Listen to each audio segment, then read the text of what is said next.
लामा की कहानी। कहते हैं आपके कर्मों की गूंज शब्दों की गूंज से भी ऊंची होती है। कर्म करते जाओ, फल की चिंता मत करो। फल का क्या, आज नहीं तो कल मिल ही जाएगा। ऐसी ही कुछ मिलती जुलती कहानी है तिब्बती बौद्ध धर्मगुरु दलाई लामा की, जिनका सफर शुरू हुआ तिब्बत से। चीन उनके पीछे पड़ा और भारत ने उन्हें शरण दी। जी हां, कहानी सुनी अनसुनी दलाई लामा, एक ऐसा नाम जिसके पीछे कई राज हैं, कई विवाद हैं। जरा सोचिए, एक बुजुर्ग बौद्ध धर्मगुरु दलाई लामा से आखिर इतना क्यों चिढ़ता है चीन? चीन तिब्बत को लगातार अपना हिस्सा होने का दावा पेश करता आ रहा है और ये हर कोई जानता है, लेकिन समस्या सिर्फ तिब्बत नहीं, लामा भी है। जबकि चीन एक देश है और दलाई लामा एक इंसान। शायद इसलिए क्योंकि दलाई लामा तिब्बती आध्यात्मिक नेता है और उनके लाखों करोड़ों लोग अनुयायी हैं।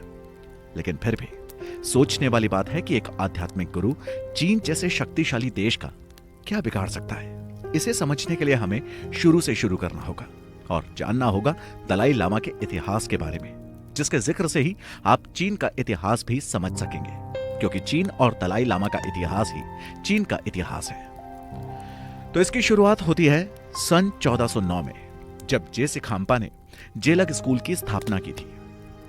इस स्कूल के माध्यम से बौद्ध धर्म का प्रचार किया जाता था। यह जगह भारत और चीन के बीच में थी, जिसे तिब्बत के नाम से जाना जाता था। इसी स्कूल के उस वक्त के सबसे चर्चित छात्र थे गेंदुन द्रुप। गेंदुन, जो आगे चलकर सबसे पहले दलाई लामा बने।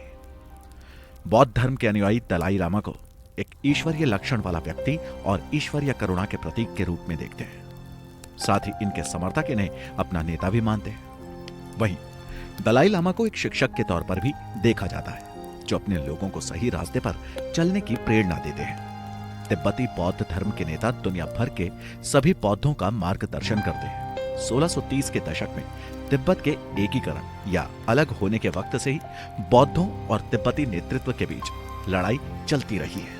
यहाँ के मांचू, मंगोल और ओइरात के गुटों में सत्ता के लिए लड़ाई होती रहती है। कई लड़ाइयों के बाद 5वें दलाई लामा तिब्बत को एक करने में कामयाब रहे।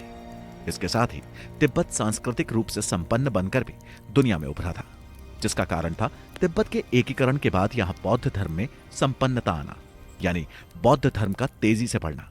चीन और दलाई लामा के बीच एक ही समय में बने इन संबंधों में दलाई लामा के चुनावी प्रक्रिया को लेकर ही विवाद रहा। इतिहास में इसके सबूत तब मिलते हैं जब 13वें दलाई लामा ने 1912 में तिब्बत को स्वतंत्र घोषित कर दिया था।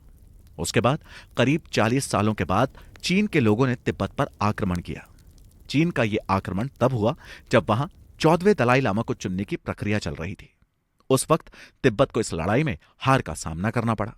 फिर कुछ सालों बाद तिब्बत के लोगों ने चीनी शासन के खिलाफ विद्रोह कर दिया और तिब्बत पर अपने अधिकार की मांग करने लगे। लेकिन विद्रोहियों को इसमें सफलता नहीं मिली।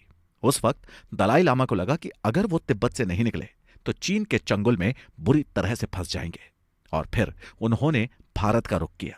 उस समय दलाई लामा के साथ भारी संख्या में तिब्बती भी भारत आए थे। यह साल 1959 का था और दलाई लामा का भारत में शरण लेना चीन को अच्छा नहीं लगा। उस वक्त चीन में माओ त्से तुंग का शासन था। दलाई लामा और चीन के कम्युनिस्ट शासन के बीच तनाव बढ़ता गया। दलाई लामा को दुनिया भर से सहानुभूति मिल रही थी, लेकिन वो अपने देश के बाहर ही जिंदगी जी रहे थे। दलाई लामा कभी भी युद्ध नहीं चाहते थे, इसलिए उनकी छवि शांति के प्रतीक के रूप में बनी, जिस वजह से 1989 में दलाई लामा को शांति का नोबेल सम्मान मिला। हालांकि दलाई लामा ने हमेशा यही कहा कि वो चीन से आजादी नहीं चाहते, लेकिन स्वायत्तता यानी खुद अपने फैसले लेने का हक जरूर चाहते हैं। दलाई लामा की दूर की सोच और उनके सोचने के नजरिए को देखते हुए ही साल 1949 में तिब्बत पर चीन के हमले के बाद दलाई लामा से कहा गया था कि वो राजनीतिक सत्ता अपने हाथ में ले ले, और फिर उन्हें दलाई लामा का पद दे दिया गया। चीन यात्रा पर शांति समझौता व तिब्बत से सैनिकों की वापसी की बात को लेकर 1954 में वे माओ जेडांग, डेंग जियोपिंग जैसे कई चीनी नेताओं से बातचीत करने के लिए बीजिंग भी गए थे। लेकिन ये तो बहुत बाद की बातें हैं। अभी तो मुझे आपको यह बताना है कि उनकी शुरुआत हुई कहां से थी, उनका बचपन, और वो दलाई लामा बने कैसे। तो ये सब जानने के लिए हम जरा सेकेंड एपिसोड की तरफ चलेंगे, Kuku FM originals Lamas the Tibetan legacy में। मिस मत कीजिएगा।